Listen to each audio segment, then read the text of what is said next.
திருமறை நேரம் Bible Hour presented by the National Bible College. கிறிஸ்துவின் சபையார் உங்களை வாழ்த்துகிறார்கள்.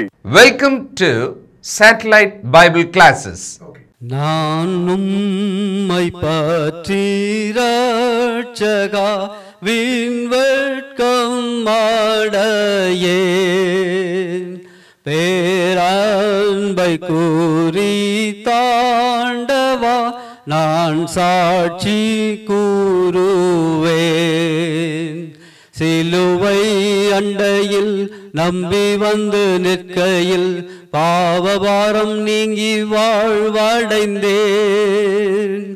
எந்த நேரமும் எனதுள்ளத்திலும் பேரானந்தம் பொங்கி பாடுவேன். எந்த நேரமும் எனதுள்ளத்திலும் பேரானந்தம் பொங்கி பாடுவேன். ஆவுந்தன் நல்ல நாமத்தை நான் நம்பி சார்வதால் நீ கைவிடீர் இவ்வேளையை காப்பீர் தேவாவியால்.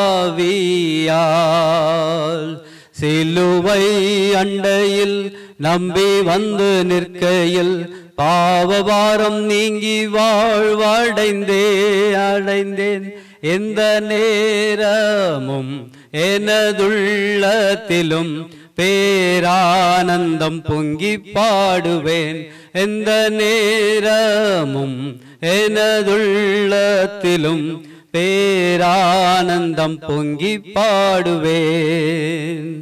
மாவல்லவாக்கின் உண்மையை கண்டு நர செய்தீர், நான் ஒப்புவித்த பொருளை விடாமல் காக்கிறீர்.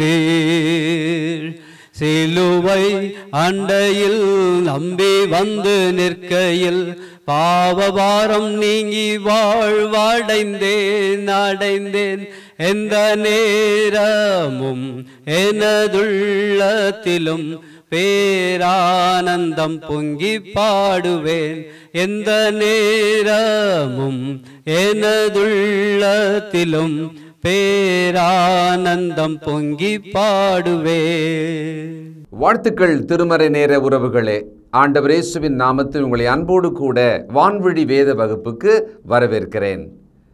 ராஜ்யம், ராஜ்யங்கள், ராஜாக்கள் மிக உயர்ந்த சொற்கள். இந்த பூமி முழுவதும் இது இயங்கத் தொடங்கிய காலத்திலிருந்து சட்டங்கள் இந்த மனுக்குலத்துக்கு கொடுக்கப்பட்ட சமயத்தை நாம் பார்த்தால், சட்டம் என்று ஒன்று வந்தாலே அங்கே ஆளுகை இருக்கிறது என்றுதான் அர்த்தம்.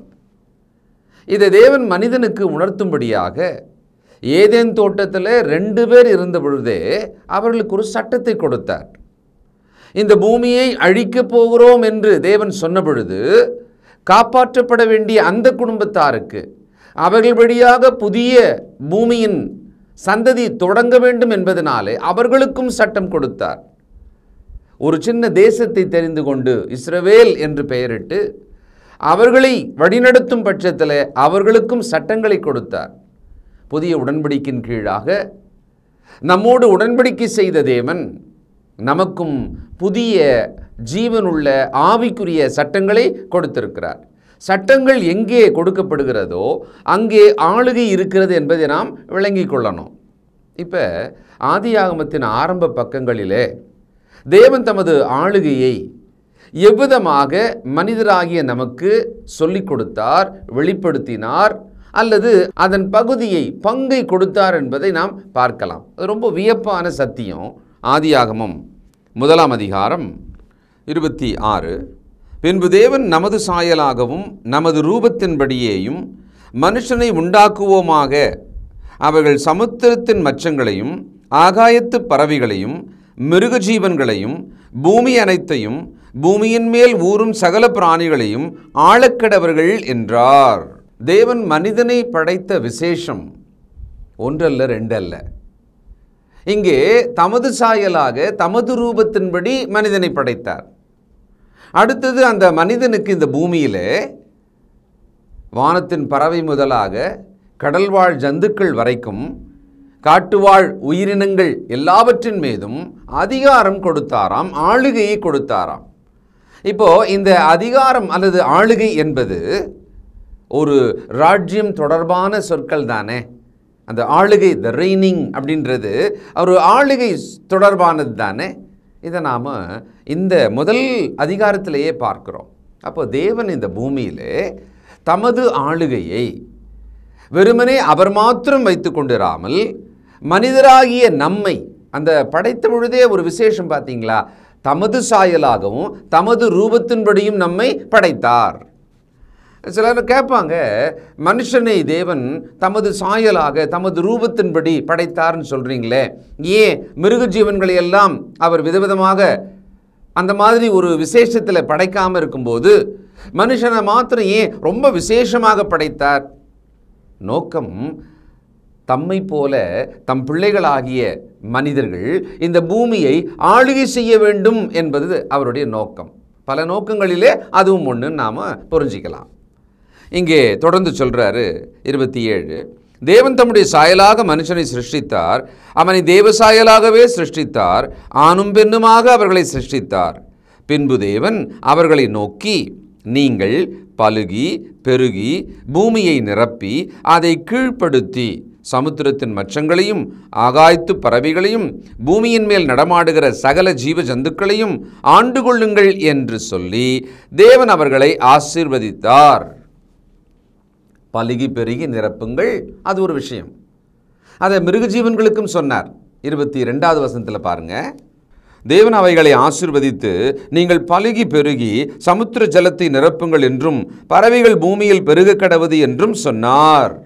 அப்போ பாருங்களேன், ஒரு ஜீவராசி என்று சொன்னால் அது பலுகி பெருக வேண்டும் என்பது இயற்கை தான். அதை தேவன் அந்த வல்லமையை, அந்த உயிரின பெருக்கத்தை கொடுத்தார். அதே போல மனுஷனுக்கும் பலுகி பரவுங்கள், அதோடு நிறுத்தலை.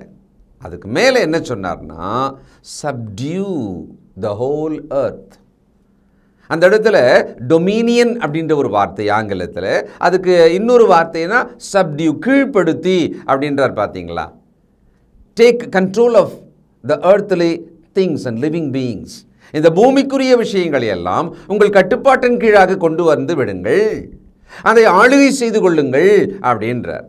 இது என்ன காண்பிக்குதுன்னு சொன்னால், தேவனாகிய சிருஷ்டிகர், சர்வ வல்லவராகிய அவர், படைத்தவர், நமக்கு படைப்பாகிய எல்லாவற்றின் மேலும் விசேஷ படைப்பாயிருக்கிற மனிதராகிய நமக்கு மற்றவற்றின் மீதான ஆளுகையை கொடுத்திருக்கிறார். இப்போ இந்த ஆளுகை என்பதும் ராஜ்யம் தொடர்பான ஒரு இயக்கம் என்பதும் இந்த பூமியிலே அங்கேயே தொடங்கி இருக்கு. அதனால் சபை, அதற்குள் தேவ அரசின் கீழ், ஆளுகையின் கீழ் இருக்கிறோம் அப்படின்றத ரொம்ப நூதனமாக பார்க்க வேண்டிய அவசியம் அல்ல. ராஜ்யம் என்று யோவான்ஸ்நானகன் பிரசங்கித்ததையோ, ஆண்டவர் பிரசங்கித்ததையோ, அப்போஸ்தலர்கள் போதித்ததையோ நாம் ஒரு புதிதாக கண்டுபிடிச்சிட்டார் திடீர்னுன்ற மாதிரி விஷயம் அல்ல. நல்ல கவனிங்க தயவு செய்து.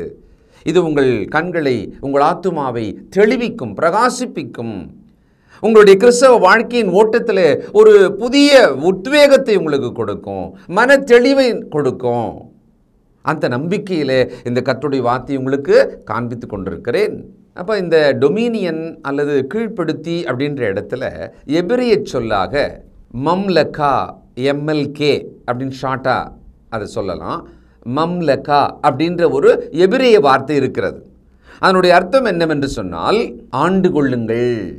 சில நேரத்தில், பா இது உன் ராஜ்யம்பா, எல்லாம் நீ வச்சது தான் சட்டம் இங்கே அப்படின்னு சொல்லுவோம் பார்த்தீங்களா. அதுபோல் இந்த பூமியின் மீது, ஜீவராசிகள் எல்லாவற்றின் மீது தேவனானவர் அந்த மனிதனுக்கு ஆளுகையை கொடுத்திருக்கிறார், டொமினியனை கொடுத்திருக்கிறார்.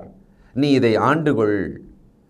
சொத்து பத்து எல்லாம் சொல்லும் பொழுது ஆண்டு அனுபவிச்சுக்கப்பா அப்படின்பாங்க இல்லையா, அதே தான் தேவன் அதை கொடுத்திருக்கிறார். கிரேக்க சொல்லாக பெசிலியா, பெசிலிகா அப்படின்ற ஒரு சொல் இந்த ஆளுகை என்பதற்கு.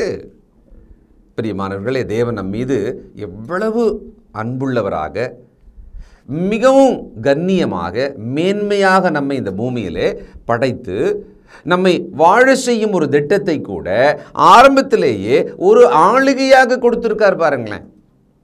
மதங்கள் சில கடவுள் என்று சொல்லி அடிமைகளாக இருக்கிறார்கள் என்று போதிக்கும்.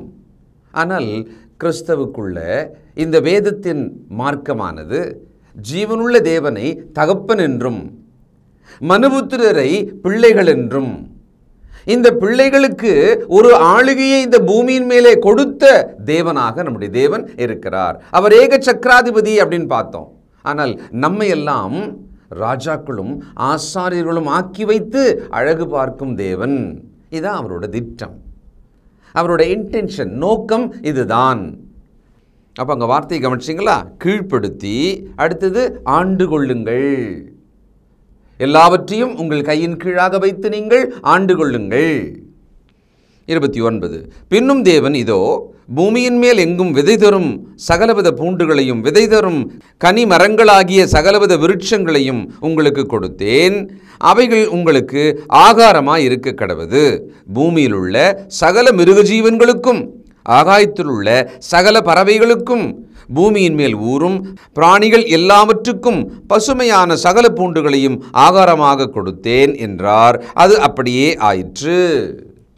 அப்போ தேவன் இந்த பூமியிலே நமக்கான போஷிப்பு, இந்த உயிர்களுக்கான போஷிப்பு, அடுத்து நாம் அவைகளை ஆண்டு கொள்ளும்படியான ஒரு ஆளுகை அதை கொடுத்திருக்கிறார். இந்த வானம் பூமியை நாம் பார்க்கும்போது அதில் நாம் எதை பார்த்தால் நாம் ஆண்டு கொள்ளும் அதிகாரம் பெற்றிருக்கிறோம், இதை கவனமாக காப்பாற்றிக் கொள்ளணும்னு தோணும் தெரியுங்களா? சங்கீதக்காரன் ஒரு இடத்துல சொல்கிறாரு, சங்கீதம் 19 ஆரம்ப வசனங்களை பார்ப்போம். வானங்கள் தேவனுடைய மகிமையை வெளிப்படுத்துகிறது, ஆகாய விரிவு அவருடைய கரங்களின் கிரியையை அறிவிக்கிறது. 1. 2ஆம் வசனம், பகலுக்கு பகல் வார்த்தைகளை பொழிகிறது, இரவுக்கு இரவு அறிவை தெரிவிக்கிறது. அவைகளுக்கு பேச்சுமில்லை, வார்த்தையுமில்லை, அவைகளின் சத்தம் கேட்கப்படுவதுமில்லை. ஆகிலும் அவைகளின் சத்தம் பூமியெங்கும், அவைகளின் வசனங்கள் பூச்சக்கரத்து கடைசி வரைக்கும் செல்லுகிறது. அவைகளில் சூரியனுக்கு ஒரு கூடாரத்தை ஸ்தாபித்தார். வானங்கள் தேவனுடைய மகிமையை வெளிப்படுத்துகிறது, ஆகாய விரிவு அவருடைய கையின் கிரியைகளை வெளிப்படுத்துகிறது. பேச்சில்லை, ஆனால் நமக்கு ஒன்றை சொல்லுகிறதாம்.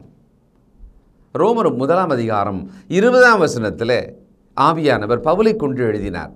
எப்படி என்றால், காணப்படாதவர்களாகிய அவருடைய நித்திய வல்லமை, தேவத்துவம் என்பவைகள் உண்டாக்கப்பட்டிருக்கிறவைகளினாலே உலகம் உண்டானது முதற்கொண்டு தெளிவாய் காணப்படும்.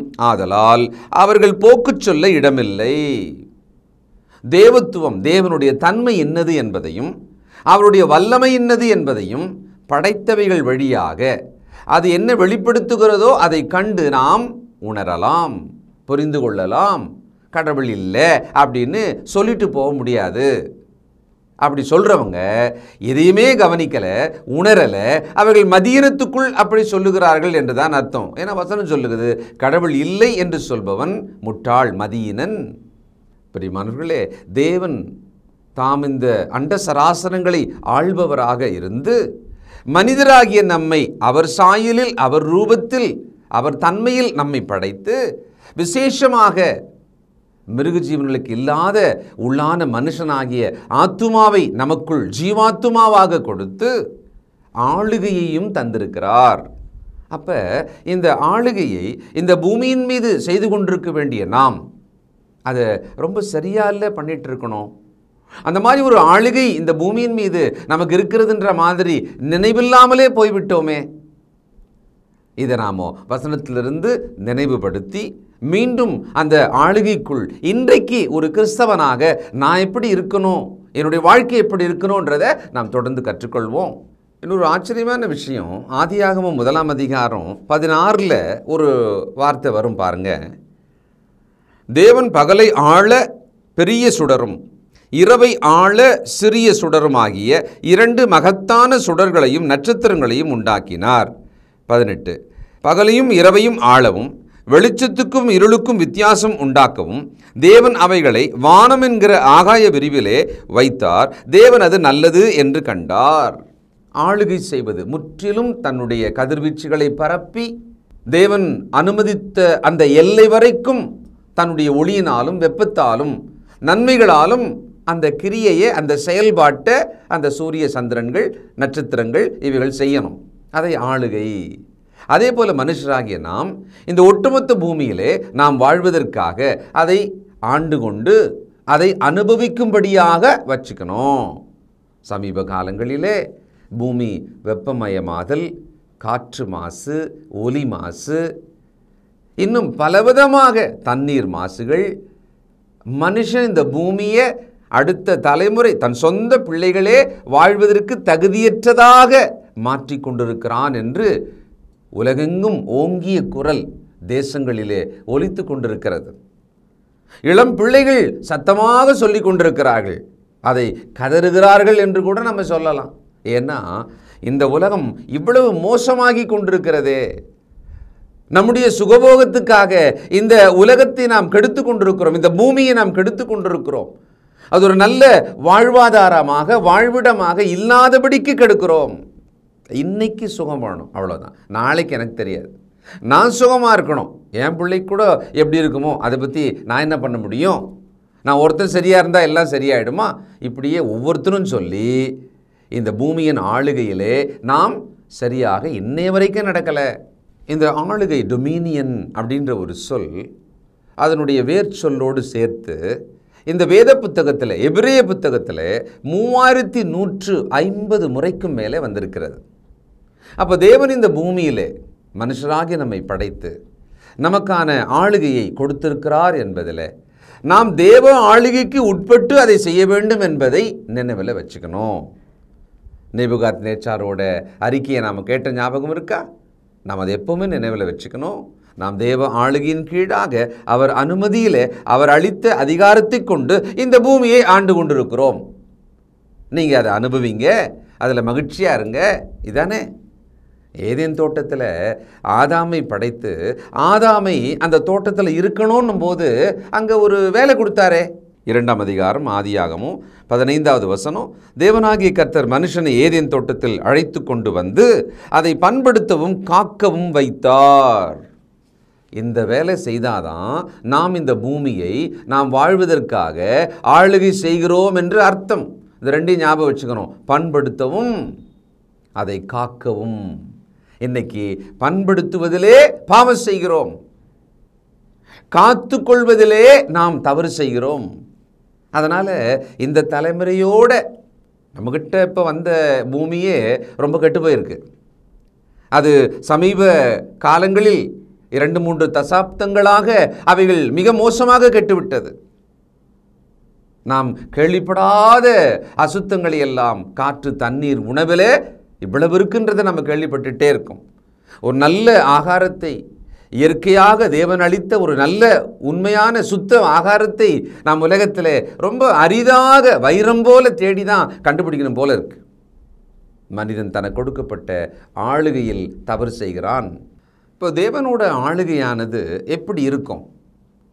அதை தேவன் சங்கீதத்தில் 72ஆம் சங்கீதத்தில் இப்படி குறிப்பிட்டிருக்கிறார். பாருங்கள், 72ஆம் சங்கீதம் 8ஆம் வசனம், ஒரு சமுத்திரம் தொடங்கி மறு சமுத்திரம் வரைக்கும், நதி தொடங்கி பூமியின் எல்லைகள் வரைக்கும் அவர் அரசாளுவார்.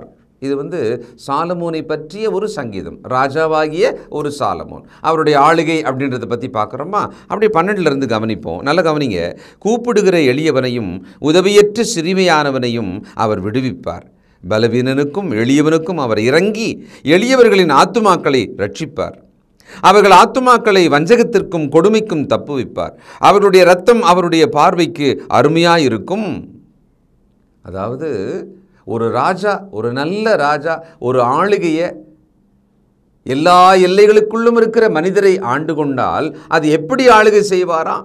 எளியவர்களுக்கு இறங்கி, தேவைப்படுவோருக்கு உதவி செய்து, திக்கற்றவர்களுக்கு நன்மை அளித்து, இந்த பரிபாலனம், இந்த ஆட்சியானது இப்படி இருக்கணும். இது தேவனுக்கு பிரியமானது.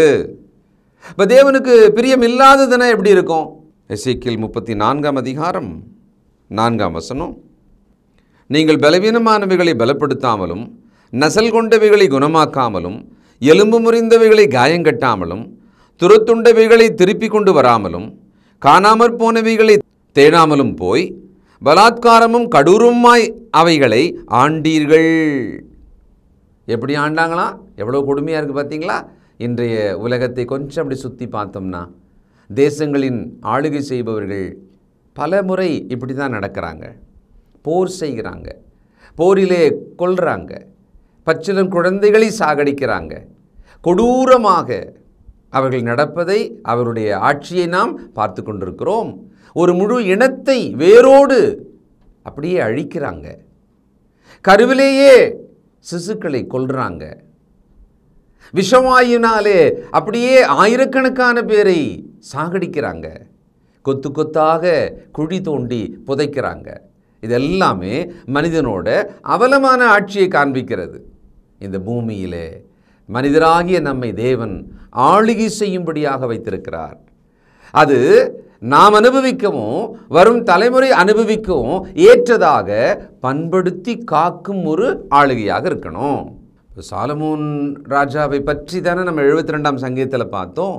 அவர் பாருங்களேன், இந்த பூமியில் இருக்கிற மனிதரை மற்றும் ரொம்ப அழகாக ஆண்டு கொண்டார் என்பது அல்ல, அதுக்கும் மேலே லீபனோனில் இருக்கிற கேதுரு மரங்கள் முதற்கொண்டு சுவரில் முளைக்கிற ஈசோப்பு பூண்டு வரைக்கும் உள்ள மரம் முதலிய தாவரங்களை குறித்தும், மிருகங்கள், பறவைகள், ஊரும் பிராணிகள், மச்சங்கள் ஆகிய இவைகளை குறித்தும் வாக்கியங்களை சொன்னான்.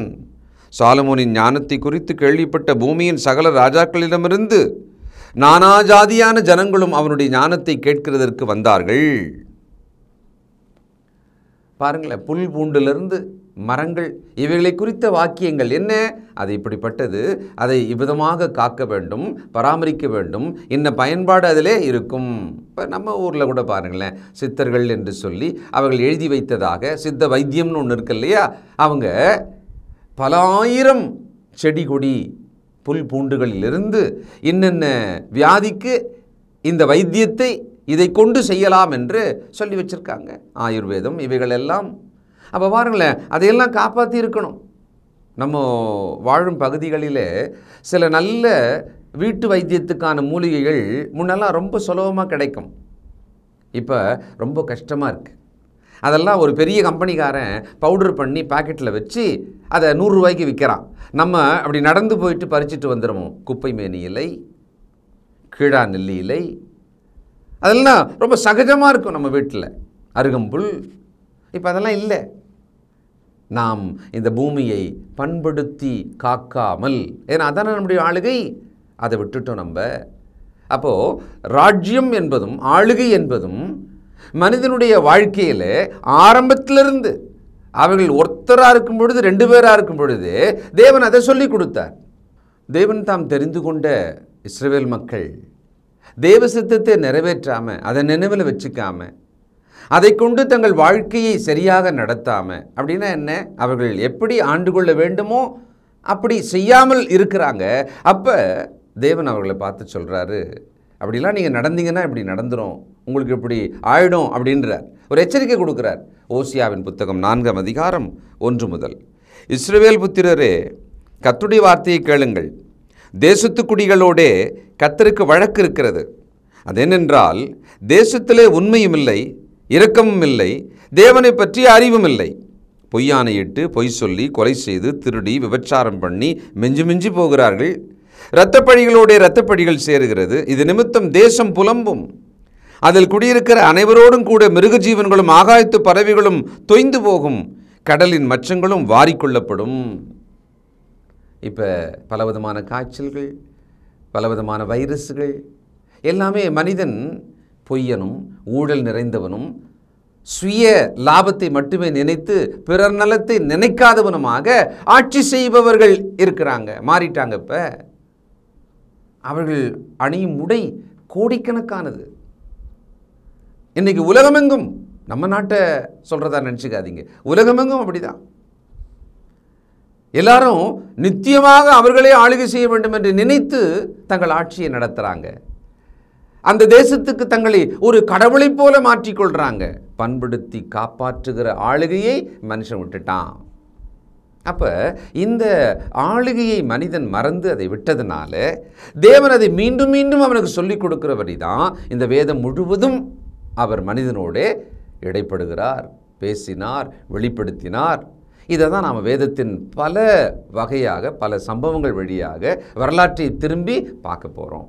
இன்றைக்கு நாம் தேவனுடைய ராஜ்யமாக எப்படி தான் இருக்கணும் அப்படின்றதையும் நாம் கற்றுக்கொள்ள வேண்டும். சங்கீதம் 8:5-6 நல்ல கவனிங்க. நீர் அவனை தேவதூதரிலும் சற்று சிறியவனாக்கினீர், மகிமையினாலும் கனத்தினாலும் அவனை முடிசூட்டினீர்.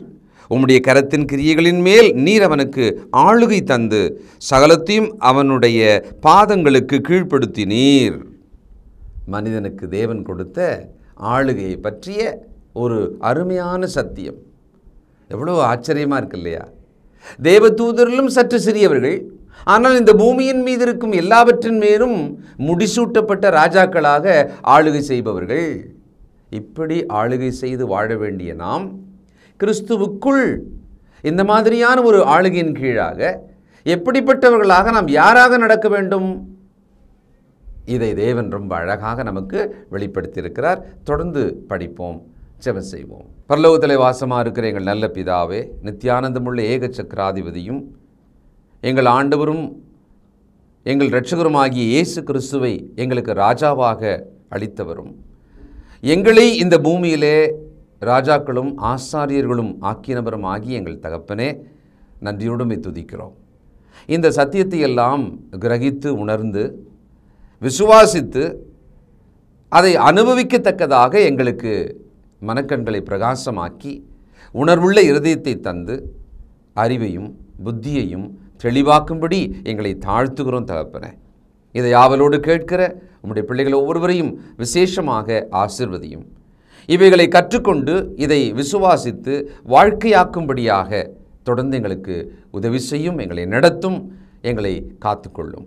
உம்மை கனப்படுத்துகிறோம், இயேசு கிறிஸ்துவின் நல்ல நாமத்தில் ஜெபிக்கிறோம் பிதாவே, ஆமென். தொடர்பு கொள்ள வேண்டிய முகவரி: திருமறை நேரம், 58 சர்ச் தெரு, குமரன் நகர், சென்னை 6,82,000.